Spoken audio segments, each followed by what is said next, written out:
This is called a mist net. It's obviously a very fine mesh that is almost invisible to the birds flying through the forest. And so the idea is they're flying through, they hit the net and they form a pocket like that. And then our banders come in and carefully take the bird out.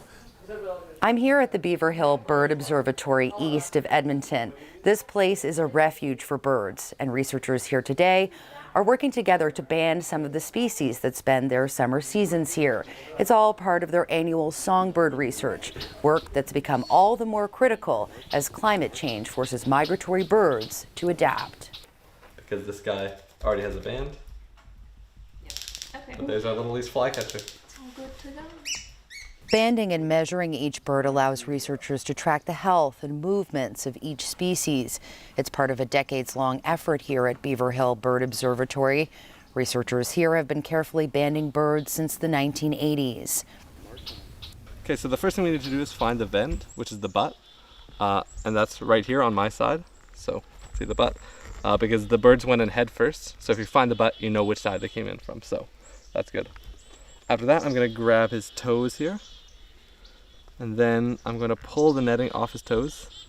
They've got these little hooked claws, so it's almost like taking Velcro off when you pull the net off the toes. And then after we have a bird in the hand like this, we put him into bandage grip here, and then we stuff him in this little bag. So the bags just keep the birds nice and safe and calm and warm while we're moving them from the net out here in the middle of the forest back to the lab to be banded. Banding the birds for decades means the researchers at Beaverhill have a special understanding and data set to understand the movements and overall health of various species that summer in Alberta. And those conservation questions have become all the more critical due to climate change. As the weather warms and grows more volatile, birds are being forced to adapt.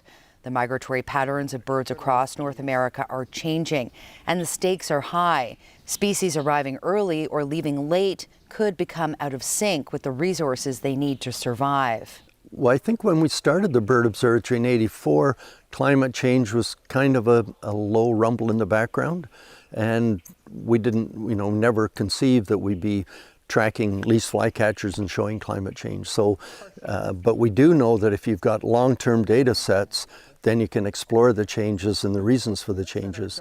And now that we're definitely in a period of climate change, we can interpret the last 40 years of data and look at it in the context of climate change.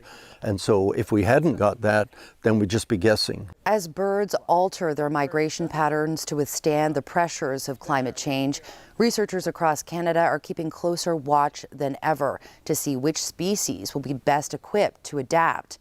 The researchers here at Beaverhill Bird Observatory hope to remain at the forefront of that research, shedding light on these tiny, beloved birds and the big journeys they take. Wallace Snowden, CBC News, near Tofield, Alberta.